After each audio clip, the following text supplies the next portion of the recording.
President Museveni, also current chair of the East African Community Summit, arrived at the Ugandan Parliament as an official visitor to the East African Legislative Assembly, the lawmaking body of the East African Community.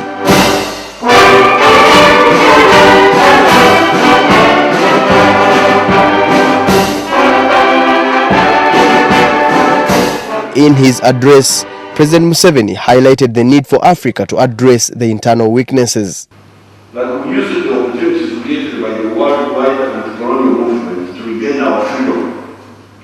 Let us use the broadening of prosperity in the world to create our own prosperity and ensure Africa from the continued marginalization and future recolonization. We have already addressed decisively two bottlenecks: developing the human resource and integrating the African market to make it easier for business to operate in Africa.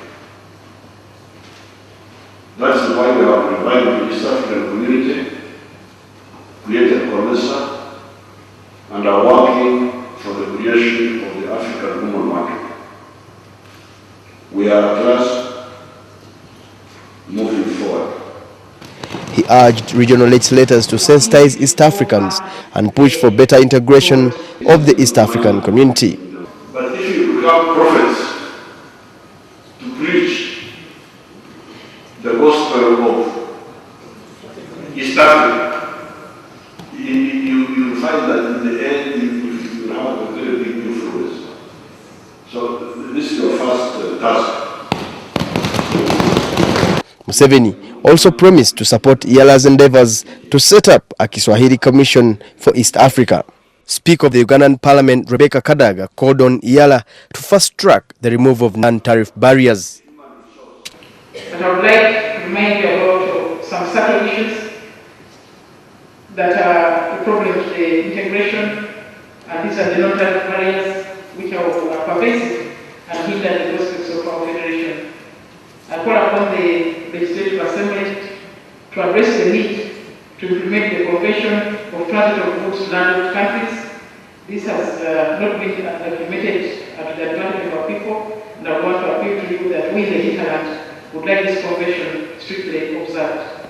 EALA Speaker Margaret Ziwa reminded member states to embark on infrastructure development, citing the need to restore railway lines to connect East Africans to places of business. We need to establish modern, viable railway systems to link the people of East Africa. The efforts are not yet adequate, and solely banking on the private sector may not stand the desired pace. That is why we call on you, sir, the chair of the summit, to institute a fund from all the East African community partner states so that we are able to kickstart the venture, since the master plans are already in place. And we are also, as EALA, ready to enact the required legislation. President Museveni informed the House that with fellow heads of state, they are working with Russia and China on the East African Master Plan on energy and roads. EALA, the legislative body of the East African Community, started business in Kampala last week and is expected to close by 9th June. Moses Walgembe, UBC News at the Ugandan Parliament.